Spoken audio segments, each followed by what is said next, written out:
بسم الله الرحمن الرحیم. سلام او احترامات دې ورسیږي. یو ځل بیا هم تاسو خدمت لیدونکو ته هیله مندم تاسو ټول جوړ او روغ اوسئ. د روغتیا جام پر خپل ترنو باندې ولرئ. زده کوونکو لکه څنګه تاسو پوهیږئ بیا هم زموږ د نن ورځې درس شامل دی یوولسم ټولګي د فزیک ده. په دې ننني لوست کې زده کوونکو موږ د لزوجیت د ضریب اندازه کولو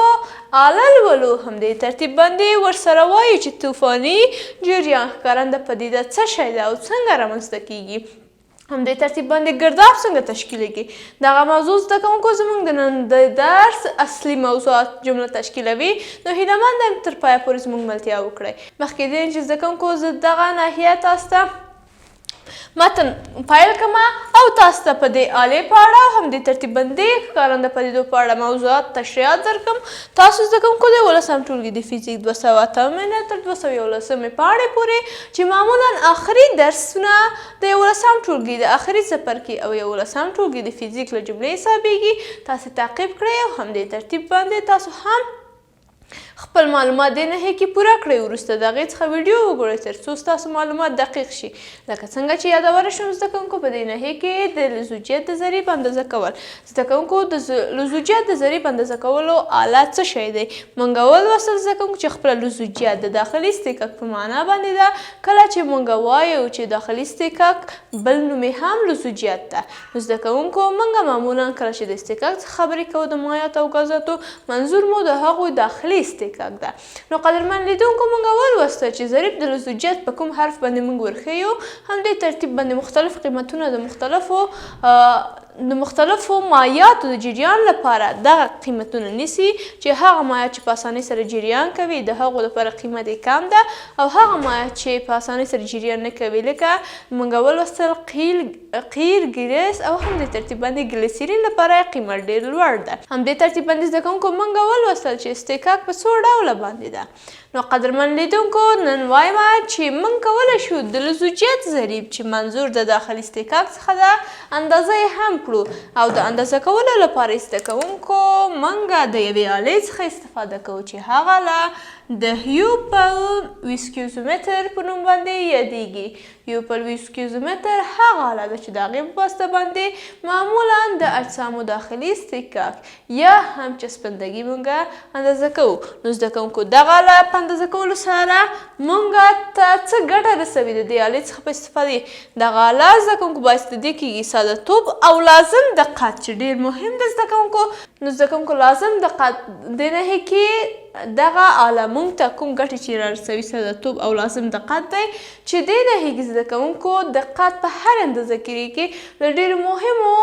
کارونو له جملې څخه شمیرل کیږي. دغه آله ویسکیوزومتر هیوپل یا هیوپل ویسکیوزومتر دغه آله موږ ته همدغه لاسرسی راکوي. همدې ترتیب باندې زده کوونکو صرف دغه آله ویسکیوزومتر هیوپل تاسو وپېژنئ چې د لزوجیت یا هم د مایعاتو او ګازاتو داخلي استکاک د ضریب د اندازه کولو لپاره استعمالیږي. ورسره طوفاني جریان ښکارنده پدیده د ناحیې کې بل عنوان ده. نو زده کوونکو د طوفاني جریان ښکارنده پدیده موږ خو پوهېږو زده کوونکو طوفاني جریان په اړه موږ معلومات لرو او موږ په ورځني ژوند کې ژوندي مثالونه لیدلي دي. خو دا چې کومه پدیده موږ ته دغه جریان ښکاره کوي او موږ د هغه جریان او هغه پدیدې په کتلو سره موږ وایو چې طوفاني جریان ده هغه څه شی دی. راځئ دې ناحیې کې زده کوونکو وایو. نو د یو بل عنوان په توګه باندې دغه ناحیه درسره هایلایټ کړئ. وایم داخلي استکاک موږ زده کوونکو هغه وخت رامنځته کېدو چې یوې مایع د بل مایع د څنګه تیر شي او همدې ترتیب باندې یا یو مایع د بل مایع منځ کې حرکت وکړي یا یو جسم د یو مایع منځ کې حرکت وکړي. او موږ هم هغه وخت زده کوونکو حس کوو چې موږ یو جسم ته حرکت ورکوو د مایع په منځ کې او زموږ لاس د یو نوع مقاومت سره مخامخ کېدو. نو زده کوونکو وایم چې همسرحده قشرونو کې زده کوونکو معمولا دغه داخلي استکاک او طوفاني ښکارنده پدیده چې زده کوونکو وایم دغه هم سرحده قشرونو کې معلومیږي یا هم څرګندیږي. او وایم چې په کوچني سرعتونو کې داخلي استکاک هم کوچنی دی. کله چې سرعت د جریان د یوې مایع زده کوونکو کوچنی وي وایم چې داخلي استکاک هم کوچنی دی. زده کوونکو موږ ولوستل چې په کوچني سرعتونو کې لکه هغه مواد چې په اسانۍ سره جریان کوي اوبه و ایتر و بنزین و د دې د ضریب لزوجیت قیمت هم ورته ټیټ و. خو په کوچني سرعتونو کې داخلي استکاک یا هم لزوجیت هم کم دی یا کوچنی دی. نو له دې امله فشار او انرژي زیات د سرعت له کموالي څخه یا هم د ناحیې کې د سرعت له کموالي څخه پیدا کیږي. او زده کوونکو وایم چې تر هغه حده پورې دغه هم کوچنی دی چې د مایع هغه قشرونه چې یو بل څنګ کې تیریږي نه څیرې کیږي یا هم نه خپل مسیر ته انحراف ورکوي بلکې یو له بل اړخه زده کوونکو په صاف ډول باندې وایي تیریږي او څه شی رامنځته کوي یو دغه جریان ته چې زده کوونکو مایع د یو بل قشر څنګ کې تیریږي نه څیرې کیږي مسیر ته انحراف نه ورکوي نه کیږي بلکې په صاف ډول باندې زده کوونکو د یو بل څنګه تیریږي همدغه جریان ته موږ وایو چې لامینار جریان نو زده کوونکو د طوفاني جریان ښکارنده پدیدې مهم ټکی هم همدا ده چې تاسو د جریان ډولونه وپېژنئ نو دغه جریان چې زده کوونکو د نهیګي کوچني سرعت سره استحقاق کم اوسیږي دوه مایع د یو بل څنګ نه تیریږي خو نه څیرې کیږي صاف ډول باندې تیریږي نو دغه جریان لامینار جریان دی خو بل ډول جریان زده کوونکو دلته شته خو د ډېرو سرعتونو په حالت کې که چیرته زده کوونکو سرعت زیات شي داخلي استحقاق هم قوي ده نو زده کوونکو لکه موږ وویل ایتار د نهیګي تار نه زده کوونکو وبښئ ګلیسرین همدې ترتیب باندې ورسره موږ وښودو قیر او ګیرس چې په اسانۍ سره جریان یې نه کوو ټینګ دي معمولا غلیظ دي او دوی لپاره د ضریب د لزوجیت هم زده کوونکو قیمت ضریب د لزوجیت هم زده کوونکو قیمت معمولا د دوی لپاره غټ وښایي دې نهي کې وایم چې استحقاق هم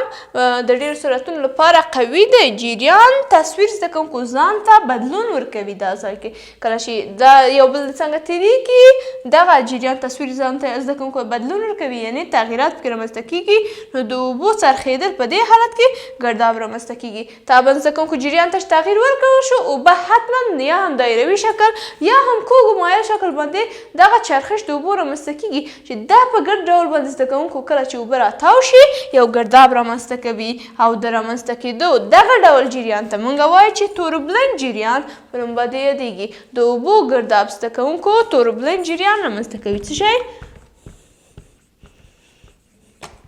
په دې ترتیب باندې زده کوونکو جریان رامنځته کوي خو که چیرته دغه مایع د یو بل څنګ نه بدون د کومه څیرې کېدو تېر شي او په صاف ډول باندې تېر شي دغه جریان ته موږ لامینار جریان وایو دغه موضوع زده کوونکو دغه ښکارنده پدیدې د طوفاني جریان پدیدې دي همدې ترتیب باندې ګردابونه هم په همدې ترتیب باندې تشکیلیږي کله چې مایعات حرکت کوي د دوی سرعتونه زده کوونکو استحقاق یې غټ وي سرعت جریان یې هم لوی ده او دغه جریان تصویر یې ځان ته انحراف ورکوي یا هم بدلون ورکوي نو په دې صورت کې جریان توربلند رامنځته کیږي نو قدرمن لیدونکو دا و د نن ورځې درس په دې نښې کې زده کوونکو په ډېر ساده او اسان شکل باندې تاسو وپوهېدئ چې هیوپلویسکیوزومتر د ضریب د لزوجیت یا هم د لزوجیت د ضریب د اندازه کولو یوه آله ده موږ یې کولی شو په دې باندې اندازه کړو او بهترین آله ده چې موږ ته ښه دقت او سادهتوب په دې اندازهګیري کې راښکاره کوي ښایي زده کوونکو هیله بیا مو هم یو څه زده کړي اوسیږي نو زده کوونکو د یوولسم ټولګي په دې ناحیه کې موږ آخري درس هم نن زده کوونکو په همدې مبحث کې پای ته ورسو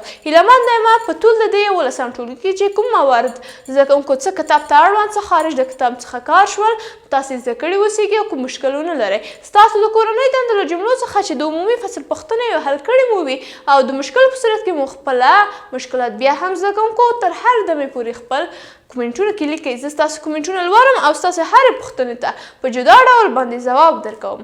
او بیا به هم زده کوونکو د دولسم ټولګي فزیک تر پایه پورې تاسو زموږ سره ملتیا وکړئ او همدې ترتیب باندې د دولسم ټولګي فزیک کې هم ستاسو ملتیا غواړم او په ګډه سره به یې پای ته ورسوو نو زده کوونکو هیره نه کړئ همیشه پوهه ژونده رڼایي ده بې له پوهې ژوندون ګران دی چا چې پوهه ټینګه کړې هغه خیال نن اوچت نن تر اسمان دی هیر نه کړئ زده کوونکو پوهه ترلاسه کړئ او خپلو ملګرو او څومره پورې چې کولی شئ نورو ته یې هم ور انتقال کړئ ښایي تر بیا ښې چارې ولرئ الله پام